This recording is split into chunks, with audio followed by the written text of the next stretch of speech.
My dear brothers and sisters, I'm sure as you heard the passage of the gospel, you must have got alarmed.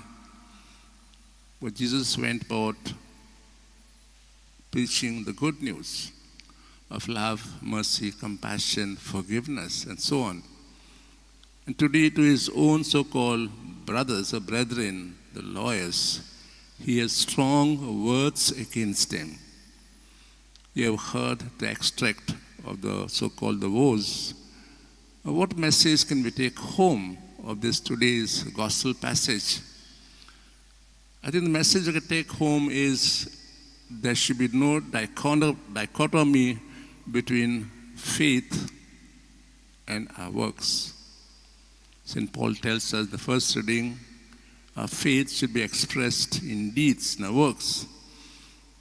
For the lawyers, they're the guardians of the law. They are lawyers, so-called lawyers. But we heard in the extract that the lawyers, they will try to cover up, so to say, the misdeeds of their ancestors. In a way, they're becoming part of what they believed. But what they believe and what they do is different. Their ancestors, in a way, killed the prophets and the kings who were sent to protect the people. And what do the lawyers do? They build around them nice tombs, so to say, in a way showing that they are in agreement with what their ancestors do. Similarly, in life, we need to look ourselves, what we believe, what our faith says, and what our actions come, is the so-called connection. That we believe one thing, and what we do is something another. Just to give you an example, we pray every day, Our Father. We say, Father, forgive us our sins as we forgive. Do we really forgive others? If you don't do that, how can God forgive us?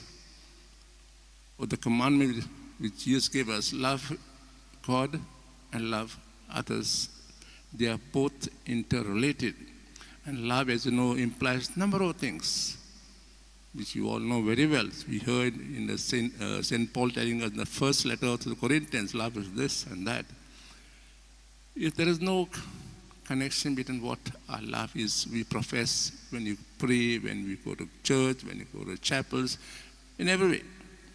If there is no so-called, and what we do is something opposite, I'm sure that the woes which Jesus gave to the lawyers can be applicable to us. So it's good to think sometimes my faith, what I believe, and what I do is a correlation.